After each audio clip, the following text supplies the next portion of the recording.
Söz Kadırбеков Нұржігіт Kadırбековичте. Assalamu alaikum. Урматтуу Камчыбек Кыдыршевич, эки жакшы кабар айттыңыз. Азыр Казакстанда жагдай нукка түшүп баратат. Мыйзам таласына келип аткандай болуп атат деп, мен абдан кубанычтамын. Анткени бир тууган эл баары бир жүрөгүң сыздайт деген. Түндө чындап айтсам, уктай алган деле жокмун. Казактарды ойлоп. Экинчи жакшы кабар, чек аралардын жабылбаганы, эми ушундай да пайдабыз тийбесе, ушундай да жакшылыгыбыз тийбесе, биздин бир туугандыгыбыз кайсыл? Бул абдан жакшы кабар. Жаппай эле колдон келсе жардам берели. Керекти үйлөргө чейин бөлүп кеткенге даярбыз.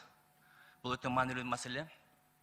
Менин кийинки суроом тышкы иштер министринин өкүлүнө.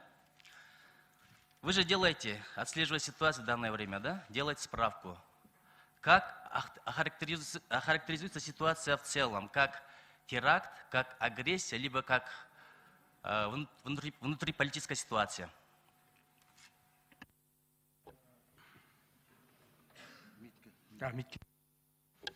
Урматтуу Нұржігіт Қадырбекович, ал жердегі акыбал боюнча мына азыр Камчыбек Кыдыршевич дагы айтып кетти.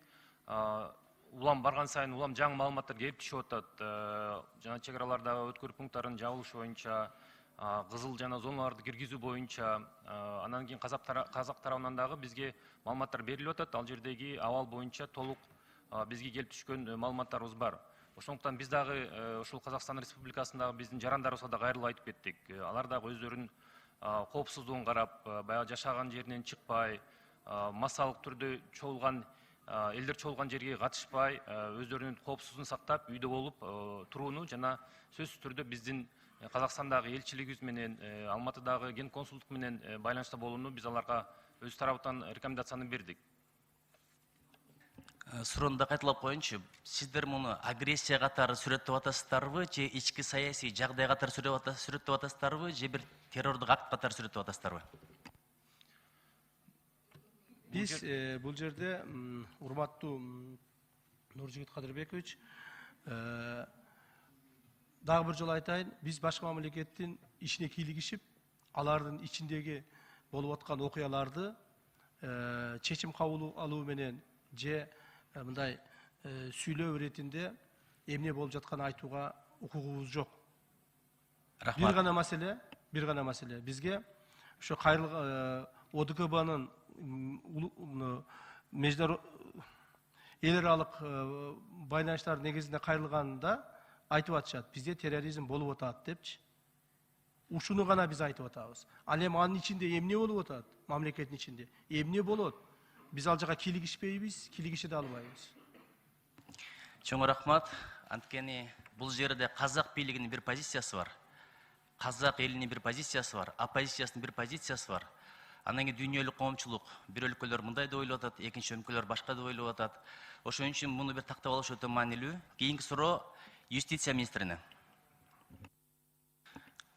Если мы будем принимать данное решение, на мой взгляд, это будет неконституционно.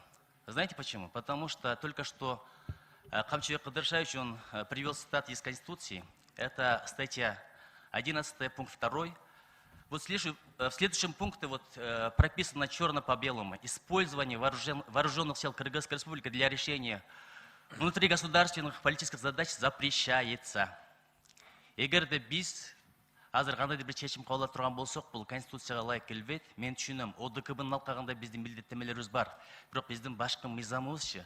Жакында эле биз ант бергенбиз, башкы мыйзамды жана мыйзамдарды аткарууга ант берем деп.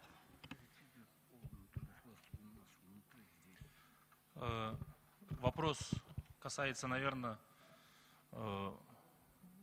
суроону тактап коесузбу? Сиз башында баштадыңыз, анан позицияңызды түшүндүм, мен азыр комментарийимди берем, бирок суроону берсеңиз, ага да жооп берейин. Убакыт бүтүп калды, токтотуп туруңуз эми. Убакыт берип койгула. Конституцияга туура келет. Берип эле кайра тикелеп бересизби, анткени бияк түшүнбөй калды да баштан. Карасаңыз, азыркы биз чечим кабыл алып турган болсок, бул конституцияга ылайык келбей калат. Биз конституцияны бузган болобуз. Мен түшүнөм, ОДКБнын алкагында биздин милдеттенмелерибиз бар. Бирок 11 статьяны караңыз, 4 пунктты караңыз. 3. Использование вооруженных сил Кыргызской Республики для решения внутригосударственных политических задач запрещается. Кыргызчасы, кайсы бир өлкөнүн мели ички саясий кандайдыр бир тирешин же тапшырмаларын чечүүгө куралдуу күчтөрдү колдонууга тыюу салынат деп биздин башкы мыйзамыбыз көрсөтүп атат. Түшүнүп атам, рахмат. Если разрешите, тогда я отвечу. У вас в вопросе сразу 3, по-моему, было позиции, я все 3 прокомментирую. Башында айтып кеттіңіз, определение бойынша ошодон акыркысынан баштайын. Пункт 3 статьи 11, он касается, конечно, наверное, в большей степени внутри Кыргызстана вопросов. Но пункт 3, который касается использования по вопросу решения внутригосударственных политических задач, запрещается. Это внутри Кыргызстана. Но вы затронули самый главный вопрос, который важен сегодня, чтобы и вы вообще, вот 3-4 уже человека на это обратили внимание. Был вопрос о том, является это агрессией или нет. Открытый вопрос. Является ли это терроризмом или нет. Открытый вопрос. Здесь прямых ответов ждать от кого-либо сложно. Это вам решать. Теперь второй момент, самый важный. Есть международные обязательства ОДКБ. Я сам юрист международного права, да, специализируюсь. Обязательства, они есть. Есть процедуры, было обращение, и страна обязана это рассмотреть. Но Конституция имеет свою силу, высшую силу. И Конституция требует, чтобы этот вопрос был вынесен на заседание Жогорку Кеңеша. Я могу сказать, что были юристы, которые против этого были, которые говорили, что есть прямой мандат и так далее, но были юристы, которые настояли, что это должно рассматриваться вами. Поэтому даже в свете международных обязательств ОДКБ решать будете вы сегодня. И как вы решите, так и будет. Рахмат. Это обязательство. Вот так вот надо понимать. Рахмат Аяз Батыркулович. Мен түшүндүм. Көрдүңүз бу? Решать будете вы. Азыр бир депутат сурады, ким жоопкерчиликти алат эгерде бир кыргыз жокер бирдеке болуп кетсе. Мен дароо айтам, депутаттар алат. Мен адамдын каны үчүн жооп бергенге даяр эмесмин. Туура түшүнүңүздөр. Анан бул жакта конституция маселеси бар. Дагы деле айтып атасыз. Мен ойлойм, менин пикиримде расмий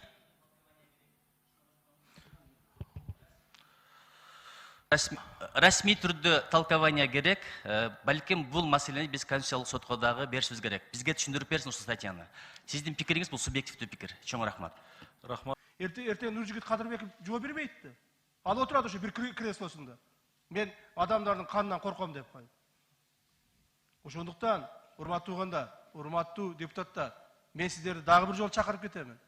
Бул жерде саясат кыла турган, өзүңдү пиарлай турган, же шайлоого бара турган, даярдана турган убакыт эмес. Мамлекеттик деңгээлде мамлекетибиздин башчысы кабыл алган чечим.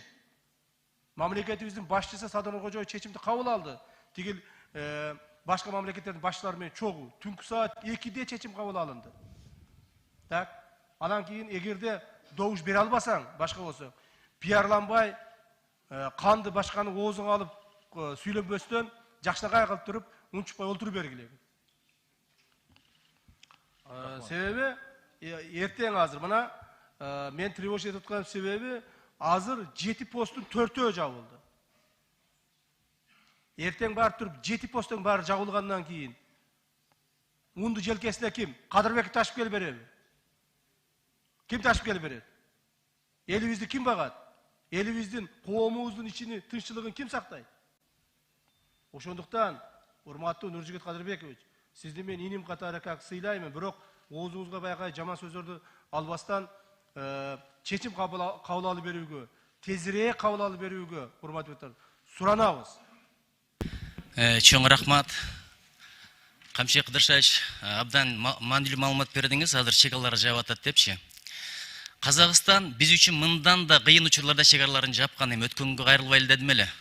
Кыйналып турганда бизге ошондо ун керек болчу, азыр ун керек эмес, Кудайга шүгүр. Бизде аманчылык, тынччылык, эки колубуз, эки бутубуз бар, өзүбүздү өзүбүз багалабыз. Ошондо деле чегараны жапкан, биз жашап кеткенбиз. Кеп анда эмес. Экинчиден, эгерде биз жоокерлерди жөнөтсөк, Казакстан ошол чегараларын ачат деген кепилдик барбы? Бул экинчи суроо. Үчүнчүдөн, башында абдан жок сөз айттыңыз, этика маселеси депчи. Биз ал өлкөлөрдүн ички ишине кийлигишпейбиз, комментарий бере албайбыз. Анткени кимдин кандай позициясы бар, ой пикири бар, аны айта албайбыз депчи. Ошол эле мезгилде биз пикир айтсак айтып атабыз, пиар, анан кийин саясий очко депчи. Жан дүйнөбүзгө, жүрөгүбүзгө кирип чыкпагандан кийин мындай чечимге келиш деле балким бир аз туура эмес. Мен сизди абдан сыйлайм, урматтайм. Өзүңүздүн милдетиңизди аткарып атасыз. Бул туура нерсе, бирок биз дагы пикирлерди айталы. Ошон үчүн улууга урмат дейт, күчүгө зат дейт. Баарыңыздардан эгерде бир аша кетсем, кечирим сурайм. Чоң рахмат. Урматтуу Нуржигит Кадырбекович, кечиресиз. Мен сиз биринчи жолу депутат болуп келатасыз. Я как один из опытных депутатов, то есть политиков, знаю, кто о чем говорит. В отличие от вас. Рахмат. Рахмат, урматтуу